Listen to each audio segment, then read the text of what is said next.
सा वह एक लड़की से बहुत प्यार करता था, लेकिन परेशानी यह थी कि वह लड़की अंधी थी।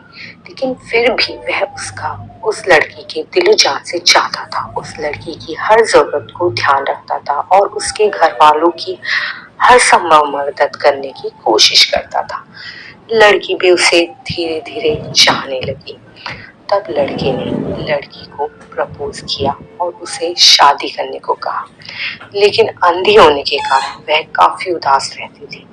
वह अक्सर इस लड़के से कहा करती थी कि तुम किसी और से शादी कर लो, नहीं तो दुनिया मुझे जीने ना देगी और ताने देगी कि लड़की ने लड़के का फायदा उठाया है। लड़की की यह बात सुनकर लड़का दुखी हो जाता, लेकिन लड़का उसे दिलो जान से चाहता था। वह जानता था कि लड़की भी उसे प्यार करती है, लेकिन देख ना पाने की वजह से किसी और से शादी करने के लिए कह रही है। एक दिन लड़के ने उस लड़की की आंखों को ठीक कराने का दृढ़ निश्चय किया और एक बहुत बड़े हॉस्पिटल में आंखों के डॉक्टर को उसका चेकअप कराया। चेकअप के बाद डॉक्टर ने कहा कि इसकी आंखें आ सकती हैं, पर शर्त यह है कि कोई इसे अपनी आंखें दान दे। लड़के ने कुछ समय सोचा और बाद में कहा कि आंखों का ऑपरेशन कीजिए, आंखों का इंतजाम हो जाएगा। और सब कुछ सही रहा। कुछ समय बाद जब लड़की की आंखों से पट्टी हटाई गई, तो लड़की ने सबसे पहले उस लड़के से मिलने की इच्छा जाहिर की। लेकिन जब लड़की उस लड़के से मिली, तो उसे पता चला कि वह लड़का भी अंधा है।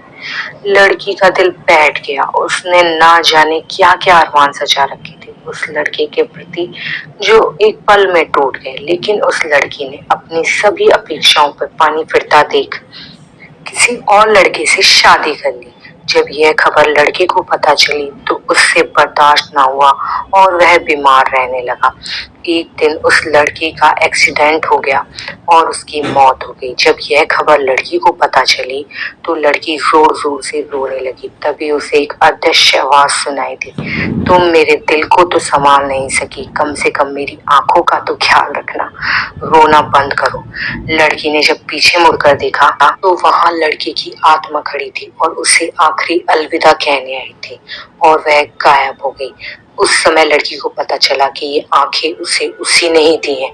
वह बहुत ज्यादा रोने लगी, पछताने लगी और उसे समझ नहीं आया वह क्या करे, पर अब पछताने से कोई फायदा नहीं होने वाला था।